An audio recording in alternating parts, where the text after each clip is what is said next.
Good morning class fifth.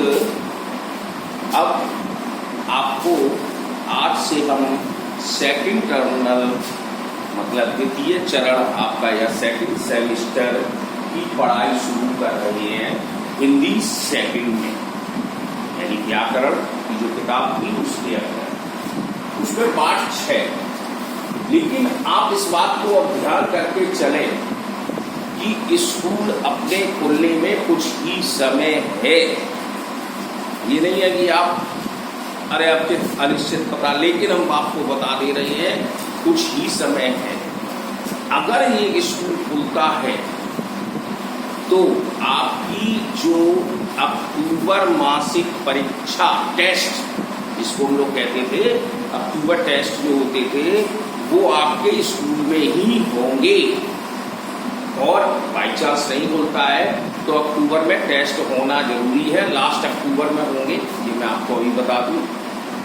और उसके उपरांत जैसे 2-3 चैप्टरों का सिलेबस आता था टेस्ट में, तो वो आएगा। तो आप ये ना सोचें कि पढ़ाई खत्म, ये डेली पढ़ना पड़ेगा हर सब्जेक्टों की जो कोर्स आपके पास आ रहे हैं उनको अपनी कॉपी बनाइए, कॉपी पे लिखिए और याद करिए। ऐसा नहीं है अगर मान लो कोई स्कूल खुल गया तो आप इस भरोसे में हमने तो याद ही नहीं करा, 0 घूमेगा फिर। तो इसके हम लेसन नंबर 6 यानी पाठ 6 में हम देखेंगे सर्वनाम है। चैप्टर का नाम सर्वनाम, जिसको हम लोग प्रोनाउन के बारे में इंग्लिश में पढ़ा था, जानते भी है प्रोनाउन को सर्वनाम कहते हैं। तो यहां पर सर्वनाम शब्द किसे कहा गया है, इसकी परिभाषा पे ध्यान दें। जो शब्द संज्ञा के स्थान पर प्रयोग किए जाते हैं वो सर्वनाम कहलाते हैं। Which word is used instead of a noun, यानी जो शब्द which word instead of a noun संज्ञा के स्थान पर प्रयोग हो गई। जैसे राम बाजार जाता है, अब राम के स्थान पे हमें सब सर्वनाम शब्द यूज कर ले तो वह बाजार जाता है, पक्का हो गया। तो परिभाषा हो गई, याद भी हो गई होगी। जो शब्द संज्ञा के स्थान पर प्रयोग किए जाते हैं वह शब्द सर्वनाम कहलाते हैं। अब अपने यहाँ सर्वनाम 6 प्रकार के होते हैं। ये हिंदी में, वैसे तो इंग्लिश में जाएंगे तो 12 प्रकार के हो जाते हैं। तो लेकिन अपने इन 6 प्रकारों में आप देखेंगे बहुत सिंपल भाषा क्या चीज है। पहले पुरुषवाचक सर्वनाम, पुरुषवाचक। दूसरा निश्चयवाचक, तीसरा अनिश्चयवाचक, चौथा संबंधवाचक और 5वां प्रश्नवाचक और 6वां निजवाचक। आपके पास अगर किताब नहीं है तो आप किताबों को खरीद लें जल्दी से जल्दी, क्योंकि इसके अंदर सब कुछ लिखा है। हम इतना नहीं बोल पाएंगे, फिर भी आपको जानकारी लेनी है। और जिसके पास किताब है तो आज किताब खोले, इसके अंदर पढ़े, तो देखो सब चीज तुम्हें समझ में आ जाएगी, जो हमने नहीं बोला वो भी आ जाएगी। तो सबसे पहले हम चलते हैं पुरुषवाचक सर्वनाम। अब इसको इंग्लिश में आपने पढ़े होंगे कि पर्सनल प्रोनाउन। पर्सनल में हम देखते हैं कि first person, second person, third person आते हैं। तो यहां भी वही है कि सबसे पहले उत्तम पुरुष, मध्यम पुरुष, अन्य पुरुष। इंग्लिश वही है, जैसे फर्स्ट पर्सन में आई और वी था, यहां पर उत्तम पुरुष में मैं और हम हैं। मध्यम पुरुष सेकंड पर्सन में था तो यू था, यहां पर तुम हो। अब अन्य पुरुष में थर्ड पर्सन आता था तो यहां पर ही, सी, इट लगाते थे, दे लगाते थे, तो यहां पे वह, उसका, उसने, वे, इनका प्रयोग किया जाए।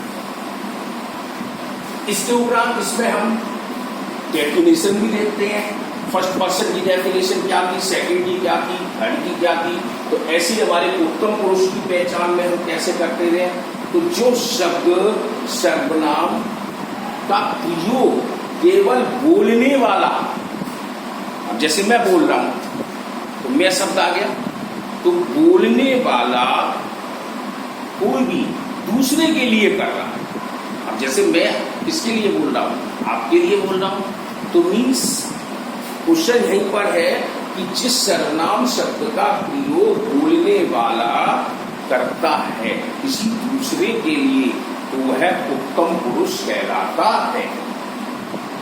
तो जैसे मैं, हम, ये हमारे, मुझे, मेरा, हमारा, तो ये हमारे क्या है, उत्तम पुरुष की पहचान। अब हम आते हैं मध्यम पुरुष। इसी पुरुषवाचक में चल रहे हैं। पुरुषवाचक का दूसरा रूप मध्यम पुरुष, यानी इंग्लिश में हम सेकंड पर्सन कहते थे। अब इसका प्रयोग कौन करेगा, इसका प्रयोग सुनने वाला। अब सुन कौन रहा है, सुन आप रहे हैं, पढ़ आप रहे हैं, तो इसमें यू यानी तुम हमारा प्रयोग हो गया, सुनने वाला हो गया। अब तीसरा क्या है, तीसरा जो थर्ड पर्सन था अन्य पुरुष, तो इसका प्रयोग हम क्या करते हैं, किसी अन्य व्यक्ति के लिए, यानी जिस सर्वनाम शब्दों का प्रयोग किसी अन्य के लिए किया जाता है। अन्य मतलब वे, अब जैसे इशारा कर दें, वे मैदान में खेल रहे हैं, तो वे उसके लिए, अन्य के लिए बोला गया, तो इसकी अंग्रेजी दे बना। इसी में एक और पहचान हम आपको बता दें, सिंगुलर और प्लूरल भी होते हैं। अब सिंगुलर एक वचन और प्लूरल बहुवचन। अब जैसे फर्स्ट पर्सन में गए तो सिंगुलर में हम आई का यूज करेंगे और प्लूरल में वी का करेंगे, लेकिन मध्यम पुरुष सेकंड पर्सन में हम यू तो हमारा सिंगुलर प्लूरल दोनों में रहता है। लेकिन अन्य पुरुष थर्ड पर्सन में ही, सी, इट, ही वह, सी वह, और इट भी वह। अब देखो, ही हमने बोला मैस्कुलाइन के लिए यानी पुरुष के लिए, सी बोला फेमिनाइन के लिए स्त्री के लिए, इट बोला हमने निर्जीव वस्तु के लिए, वह जे भी आ गया। लेकिन ये सिंगुलर और उधर प्लूरल में गए तो दे यानी वे। तो कुछ ऐसे हम जानकारी करते चले जाएंगे।